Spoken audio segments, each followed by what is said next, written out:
জাতীয় লজিস্টিক্স নীতিমালা হবে বাংলাদেশের গেম চেঞ্জার। পণ্য সরবরাহ ও সেবা ব্যবস্থায় পরিবর্তনের পাশাপাশি অর্থনীতিকে আরও গতিশীল করবে বলে মনে করছেন বিশেষজ্ঞরা। তবে টেকসই সুফল পেতে নীতিমালা সঠিক বাস্তবায়নের তাগিদ তাদের।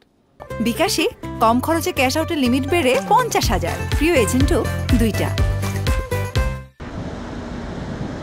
বিশ্ব বাণিজ্যে প্রতিযোগিতায় টিকে থাকতে বাংলাদেশের নতুন পদক্ষেপ জাতীয় লজিস্টিক নীতিমালা।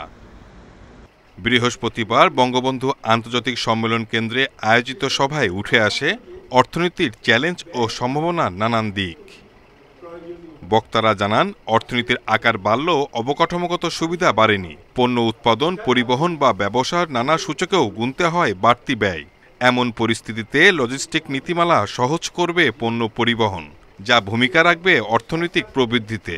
নীতিটি পড়লে সেই নীতির আপনার অনেক প্রশ্ন আসবে, সেই প্রশ্নের সমাধানগুলো কিন্তু আমরা এই পরিশিষ্টগুলোতে যুক্ত করে দিয়েছি, যাতে খুব সহজে এই কাজগুলো বাস্তবায়ন হয়। ভোক্তা, উৎপাদক, আমদানিকারক এবং কৃষি উৎপাদনকারী যারা আছে তাদের সাথে ভোক্তা পর্যন্ত পৌঁছাইতে এই যে সাপ্লাই চেন বা এই যে লজিস্টিক দরকার, এই জায়গাটাই মূল সমস্যা। এবং আমি মনে করি এটা পুরো সমস্যাটার সমাধান হবে যখন এই লজিস্টিক নীতিমালাটা শতভাগ বাস্তবায়ন হবে। শিল্পমন্ত্রী জানান, লজিস্টিক নীতিমালা হবে বাংলাদেশের জন্য game changer.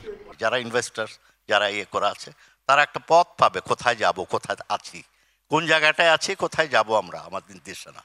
He will be confident, সে আস্থা ফিরে পাবে। মাননীয় প্রধানমন্ত্রী কি ভিশন, সব কিছু এখানে আছে।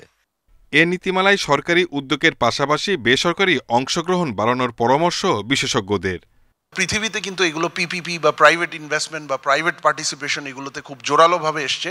আমাদের দেশের বাস্তবতা এবং বৈশ্বিক উত্তম চর্চার বাস্তবতায় সেই private participation, development, operation, maintenance সব জায়গাতে কিন্তু এটা এনকারেজ করা হয়েছে। তো সেটা আমি মনে করি একটা গ্রাউন্ড ব্রেকিং উদ্যোগ।